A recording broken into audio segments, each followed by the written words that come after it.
Hi, welcome to Sunil Maths tutorial. In this video, we discuss about some problems from the entrance examination of TIFR 2018. Let us see the problem. Suppose P is a polynomial of degree 3. P is a polynomial of degree 3 such that P of 0 is equals to 1, P of 1 is equals to 2, P of 2 is equals to 5. Which of the following numbers cannot equal to P of 3? 0, 2, 6, 10. Which of the following numbers cannot equal to 3? Cannot equal to P of 3. Let us solve this. Take a polynomial of degree 3. Let P of x is equals to a0 plus a1x plus a2x square plus a3x cube is a polynomial of degree 3. If it is a polynomial of degree 3, then a3 must be not equals to 0 by the definition of polynomial. So let us see P of 0 is equals to 1. P of 0 is equals to 1 means if you replace the variable x is equals to 0, you get P of 0 is value 1. P of 0 value is 1. So this equation implies as P of 0 is equals to only a0, which implies a0 is equals to 1. a0 is equals to 1. And then the second one, P of 1 is equals to 2. P of 1. What is P of 1? Replace the variable by 1. You get a0 plus a1 plus a2 plus a3. The value of a0 is 1. The value of P of 1 is 2. 2 is equals to 1 plus a1 plus a2 plus a3. Therefore, you get a1 plus a2 plus a3 is equals to 1. Let it be second one. And the next one is P of 2 is equals to 5. P of 2 is equals to 5. Which implies P of 2 is equals to a0 plus 2a1 plus 4a2 plus 8a3. I replace the variable by 2. I replace the variable by 2. So which implies, what is P of 2 here? 5 implies 1 plus, by making 2 common, a1 plus 2a2 plus 4a3 is equals to 5. Which implies as 2 into a1 plus 2a2 plus 4a3 is equals to 4. Which implies a1 plus 2a2 plus 4a3 is equals to 2. Let us simplify this equation also. These terms can be written as a1 plus a2 plus a3 plus of a2 plus 3a3 is equals to 2. This value is 1. a1 plus a2 plus a3 is equals to 1. So you get a2 plus 3a3 is equals to 1. So now calculate P of 3. P of 3. a0 plus 3a1 plus 9a2 plus 27a3.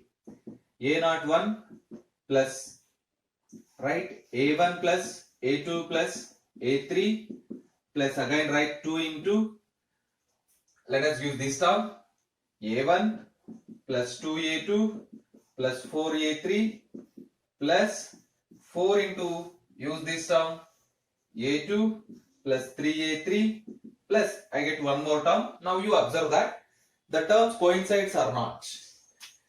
a0 1, 3a1, you get a1, 2a1, 3a1, a2, 4a2 plus 4a2, 9a2, 27a3, a3 plus 8a3, a3 plus 8a3, 9a3, 9a3 plus 12a3, 21a3. So you need to write 6a3. So you get 27a3. Now substitute all the values.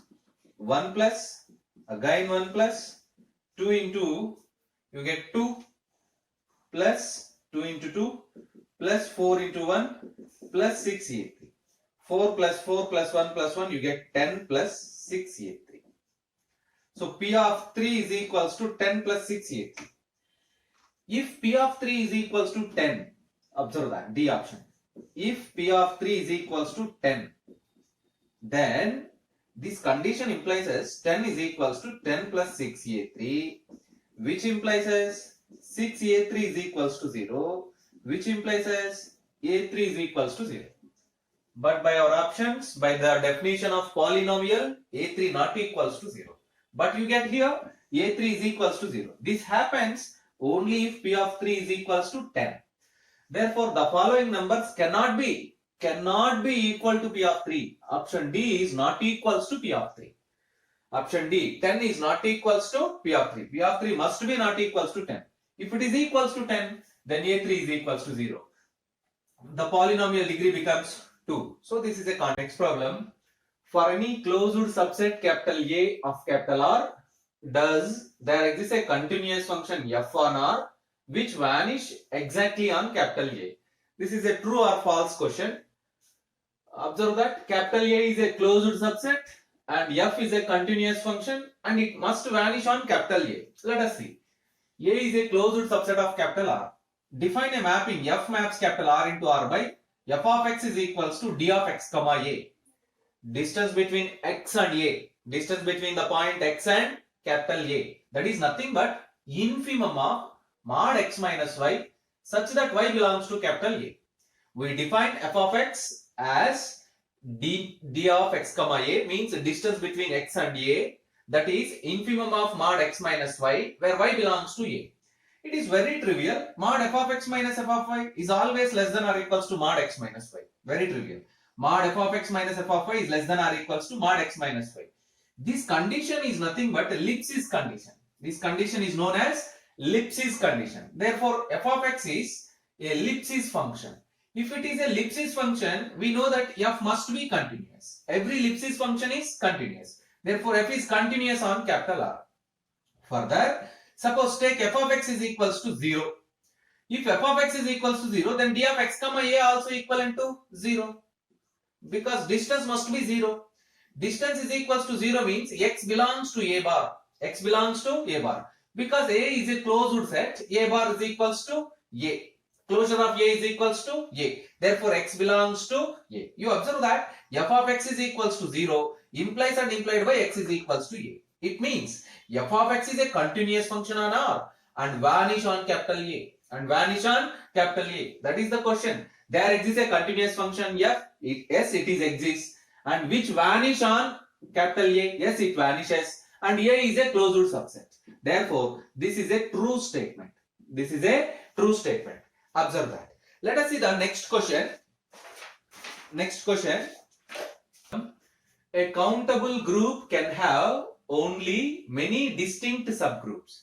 A countable group can have only many distinct subgroups. This is also true or false question. Let we solve this problem by giving a counter example. Take a countable group. We know that Z with respect to 2 plus is a countable group. Z with respect to plus is a countable group. Cardinality of Z is L if not infinite. Cardinality of Z is L if not infinite. The number of countable subgroups of Z. The number of countable subgroups of Z is equals to 2 power L if not. 2 power L if not. 2 power L if not is continuum. Continuum means uncountable. Continuum means uncountably infinite. So, but here they given that only many distinct subgroups. But we get uncountable number of subgroups. So, this is a false statement. This is a false statement. You observe this procedure. Z with respect to plus is a countable group. Cardinality of Z is L if not. Number of countable subgroups Z with respect to plus is equals to 2 power L if not.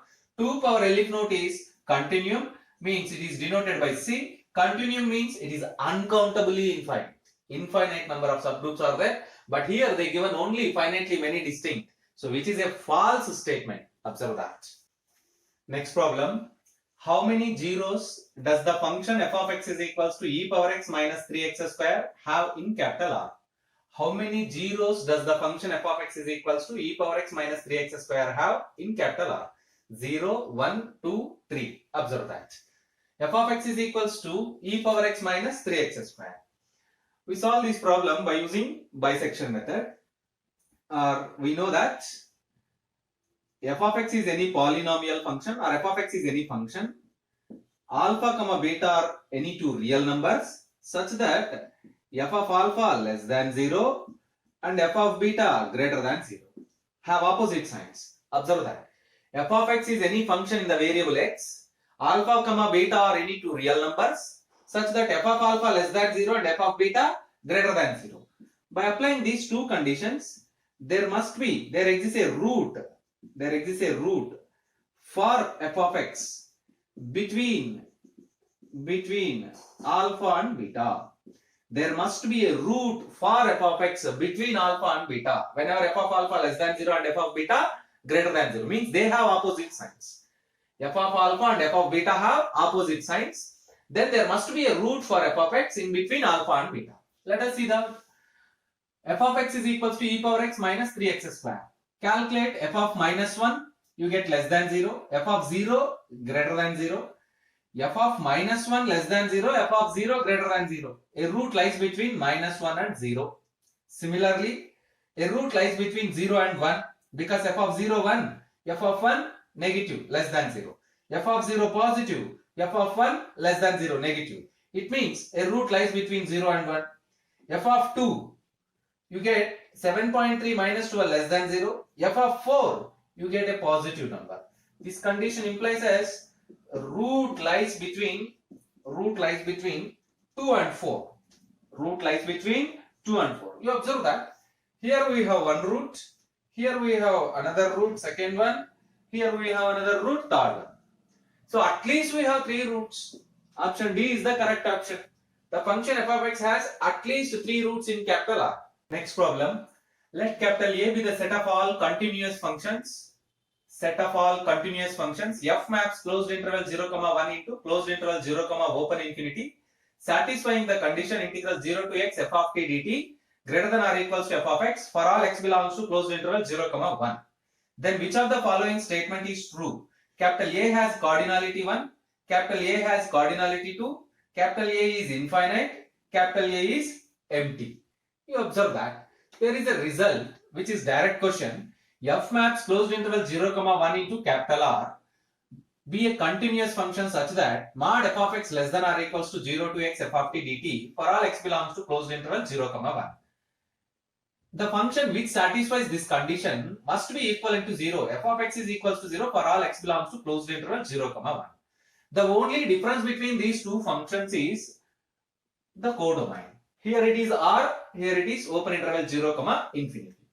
You observe that integral 0 to x f of t dt is greater than or equals to f of x. Is greater than or equals to f of x. It is very clear.